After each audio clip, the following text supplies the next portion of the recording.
এই রমজান মাসে একসঙ্গে 5টি গ্রহাণু ধেয়ে আসছে পৃথিবীর দিকে।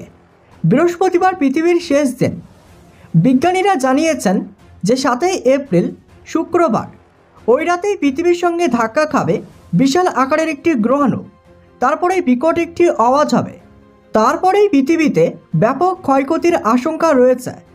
তো এই বিষয়ে আরও সম্পূর্ণ বিস্তারিত জানিয়ে দেবো এই ভিডিওতে। ভিডিওটি অবশ্যই শেষ পর্যন্ত দেখবেন। ভিডিওতে একটি লাইক করবেন, আর আপনি এই ভিডিওটি কোথায় থেকে দেখছেন কমেন্ট করে জানাবেন। আর এমনই বিজ্ঞানীদের গুরুত্বপূর্ণ আপডেটগুলি সবার আগে পাওয়ার জন্য চ্যানেলটিকে সাবস্ক্রাইব করে পাশের বেল আইকনটি প্রেস করে চ্যানেলের সঙ্গে থাকবেন। তো চলুন এবার এক নজরে দেখে নেওয়া যাক। ফের বিপদের মুখে পড়তে পারে পৃথিবী। এবার একটা বা দুটো নয়, একসঙ্গে 5টি গ্রহাণু দল বেঁধে পৃথিবীর দিকে ধেয়ে আসছে। ইতিমধ্যেই নাসা সতর্কবার্তা দিয়েছে। 5টি গ্রহাণুর মধ্যে 4টির আকার খুব ছোট হলেও একটি গ্রহাণুর আকার বেশ বড়, যার আয়তন প্রায় 150 ফুটের কাছাকাছি।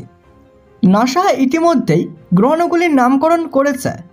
প্রথম গ্রহাণুটির নাম 2023 AFU6, দ্বিতীয় গ্রহাণুটির নাম 2023 AFS11 এবং সর্বশেষ গ্রহাণুটির নাম 2023 AFZ3। নাসার তরফ থেকে গ্রহাণুগুলির আকার সম্বন্ধেও জানানো হয়েছে।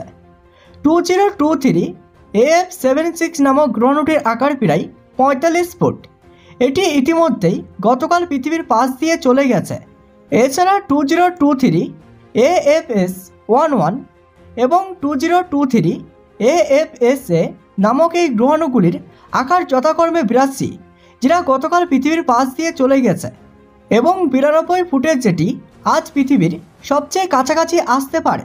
তবে বিজ্ঞানীরা সবচেয়ে বেশি উদ্বেগ রয়েছে চতুর্থ গ্রহাণুটি নিয়ে, যেটি পৃথিবীর দিকে প্রায় 62,665 কিলোমিটার বেগে ধেয়ে আসছে। পৃথিবীর দিকে ধেয়ে আসছে এই 5টি গ্রহাণু। তাহলে কি ধ্বংস হয়ে যাবে পৃথিবী? আপনি জানলে অবাক হবেন। একটি বিমানের আকারের গ্রহাণু ক্রমশই পৃথিবীর দিকে এগিয়ে আসছে।